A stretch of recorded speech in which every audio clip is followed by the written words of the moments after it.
Thank you for that. Next, we have Amanda Hammons, who's the chair of the Board of Directors of the Becky Day Center.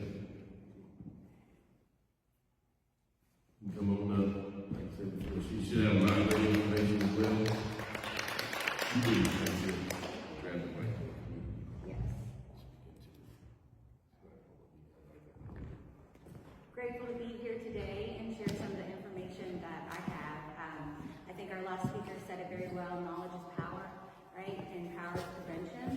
And that's the whole point, for us to be informed and understand what's really out there. Not really to be afraid of it, but to have those hard conversations about it so that when it arises, it's not something that we don't have the power to do anything about. Because we do. We do, in fact. Let's keep it real. Nobody wakes up one day and decides that they want to be addicted to opioids. Most people who struggle right now, they started really young. Or there's a predisposition that makes them vulnerable. That's something that's really real for us to talk about, because the importance of understanding that you may be more vulnerable is also power, right? Because that's knowledge, that's not a weakness, that's an opportunity. One choice can turn into something much bigger than you expected. I know sometimes we talk about things being gateways and, just that one choice or the peer pressure in that moment, and it can, in fact, truly change everything in that one moment. My life is a representation of that. I do believe that it was a segue into a gateway. There was intense things happening in my life when I was exposed, and I didn't have the proper coping skills, and I definitely didn't have the knowledge. I don't want to get down on previous programs that informed us about drugs and how not to do them, but it was very scary. There was a lot of scare tactics, didn't really open up conversations where we can talk about how it presents itself in our lives. And I think we have a better chance today with all of the information that we have to start those conversations. The truth is that you have control over your life through knowledge. So I hope that you engage today in this information. What are opioids and why should we care? Mainly pain pills or illicit substances, sometimes referred to as fentanyl. There's some other things out there, but understanding what those are is important, because some pills can be fake. They can actually have synthetic opioids in them, which is fentanyl. It is very dangerous. One time can be extremely dangerous with that substance. The opioids do things to your brain. The reason why some individuals decide to choose it, we spoke about it before, it tricks your brain. It tricks your brain, and then you can become trapped. And that's how the opioids work in the brain. Your brain has something called the reward system. So we naturally wake up every day with a certain amount of dopamine. Every human body has that. It's a beautiful chemical. That's what creates happiness and human connection and gives us joy in the things that we do in our life. In that system, it releases a chemical, the dopamine, and that is something that our brain has only a certain portion of. So do you ever feel sluggish at the end of the day, like because you've just done so much, you've had your sports or your fun with your friends or your family, and you're done for the day. Yeah, and that's an important thing for us to realize. Or have you ever just been out doing something casual, and then all of a sudden somebody will say or do something that makes you feel that happy feeling? That's your reward system. It memorizes the things that create that for you, and it can give you it at any opportune time. The brain is wonderful like that, but when opioids are put into the body, they attach to those same receptors that produce that dopamine. It then floods the brain with an extreme amount of dopamine. So you're getting this false euphoria of happiness from the chemical reaction in your body, and that's the trick.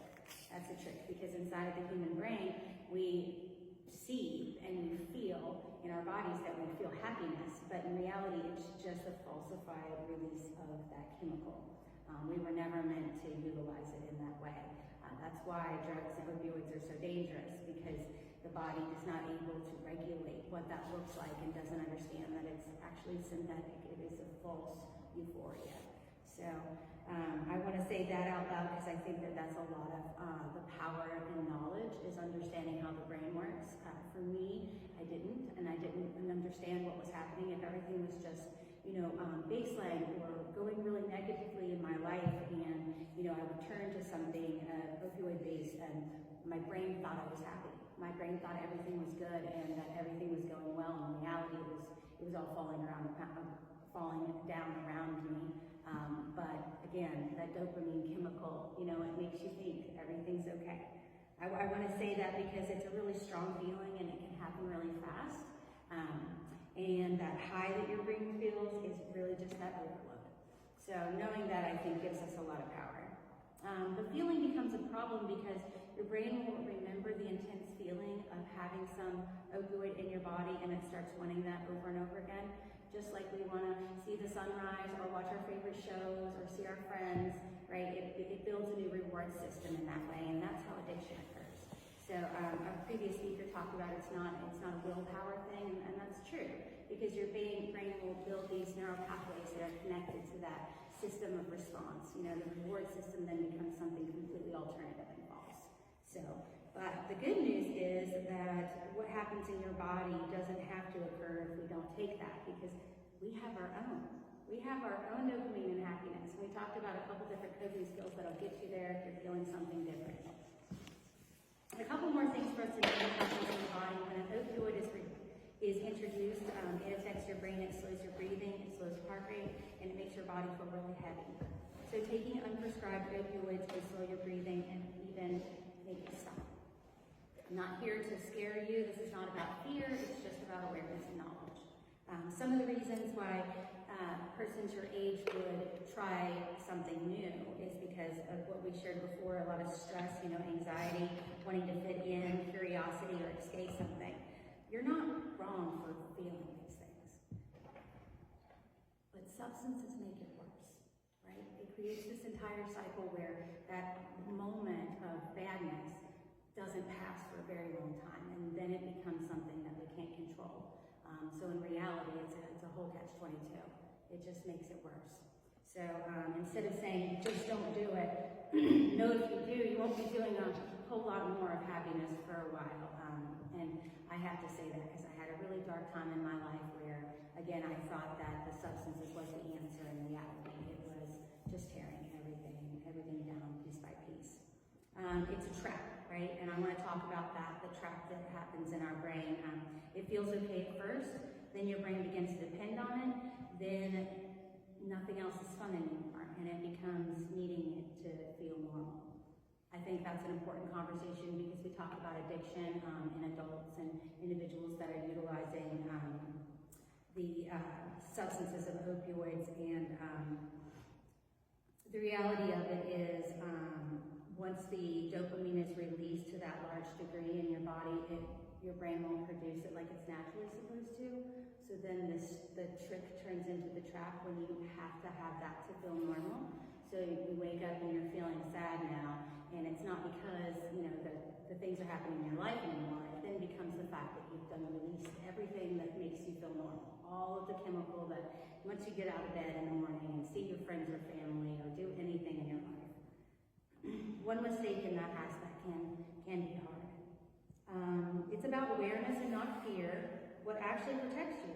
Having someone you trust, right? Does everybody have someone they can talk to about these things and communicate when you're having those feelings, feeling like you want to escape, or the curiosity?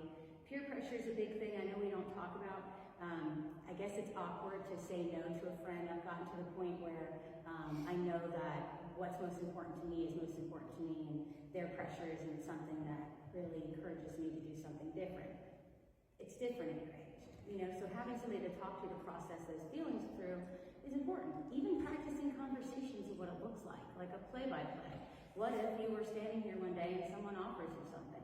What are the words that you're going to say?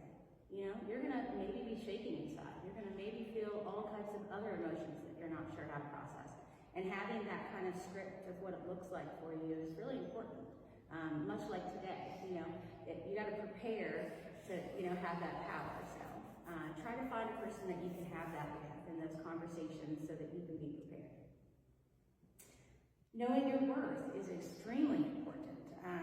So that's another part when we go into mental health. Having a feeling in your life and with your family, with your friends and your experiences, and having someone that you can communicate with that about so you know where you are, and knowing that, substances aren't the answer. Being able to say no, we talked about that. It might be difficult, but if you practice it enough, no thank you. Whatever that looks like for you. I think there's a couple other slang words that I could use at this time, but you guys could teach me something maybe after the show.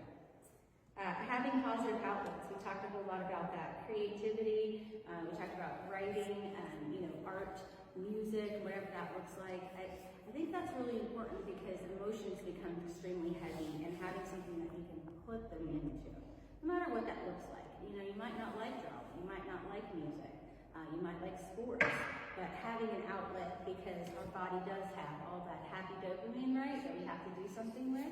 We've got to stay involved in some place in our lives so we don't crave it elsewhere, you know, and having that outlet for emotions. Confidence and connection protects you. So, community connections and things that you can do. I realize that there's a lot of community outlets out there, so you don't have to be alone. Places where you can come and talk about these type of things. There's also therapy is always an option. I'm a big advocate for therapy because I can't take what's happening here and put it here and always process it properly. Therapy is more just talking to somebody that can help you look at the inside of your brain, what that feels like in your body, and how to communicate it. So, prayer is also a huge option, you know, just having that in your pocket at all times. There's much, much more, and we could talk about that after this. Better ways to cope with it, talking to someone, writing, moving your body, taking a break to breathe, just building up something that you can do instead of breaking down. Look out for your friends. Make sure you trust your gut. That's more of those hard conversations that we can have with one another and with yourselves. You have more power than you think. You can say no, you can walk away, and you can choose you. Your future is bigger than that one moment that might feel like a lot of the time. The National Institute of Health tells us that it takes about approximately 90 seconds for an intense feeling to pass. Take that into account, right? 90 seconds. You have the power to say no. So the call to action today is feelings are normal. Wanting to escape is normal. Feeling pressure often happens. Your life is value and your feelings do pass 90 seconds, right? Your story is still being written, and risking it over a short-lived false feeling is not worth it. Do not let one decision take that away from you. Knowledge is power. Let's close out by remembering that the trick your brain may play. When opioids hit the brain, they basically trick it. They create a level of false happiness your brain was never meant to handle at once. And that false reaction in your brain can make everything else start to feel less important, such as your very life, your friends, your family, and anything that you naturally enjoy. That is not a weakness, that's just how the brain works. And that is why it's important to have this information and not let that trick trap you by falseness. I hope you guys got a little bit out of today. If you have any other questions after and you'd like to just chat, or you'd like to hear about some of the outlets in the community, the collectives,